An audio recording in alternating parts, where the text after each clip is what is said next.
Bonsoir, on se retrouve au niveau de la gare de Ponto.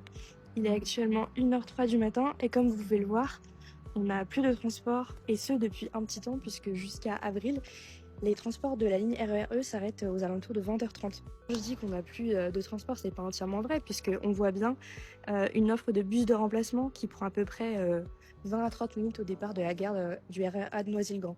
Cependant, en tant qu'utilisateur régulier, on a affaire vraiment à une dégradation de ce service public qui met beaucoup de personnes en difficulté et en particulier les personnes qui travaillent tard et très tôt le matin et donc qui sont souvent les personnes les plus précaires, les travailleurs et les travailleuses qui des fois parcourent beaucoup de kilomètres entre leur lieu de travail et leur lieu de résidence.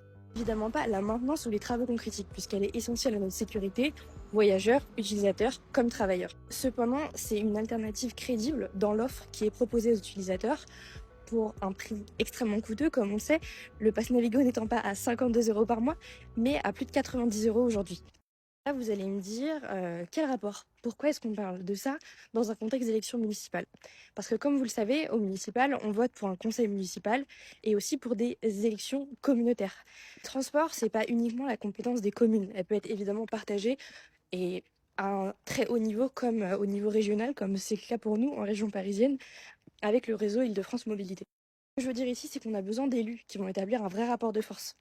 C'est important que les élus pour lesquels on vote, que ce soit d'un niveau local jusqu'au niveau national, aient à cœur et défendent nos intérêts. La possibilité de se déplacer correctement, en toute sécurité. Évidemment aussi la défense du service public qui vise aujourd'hui de plus en plus à se privatiser.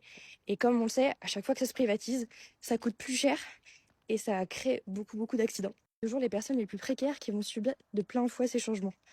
Quand on n'a pas une voiture, qu'on ne peut pas se déplacer de manière autonome, on dépend entièrement de ce service qui est devenu complètement dégradé et extrêmement cher.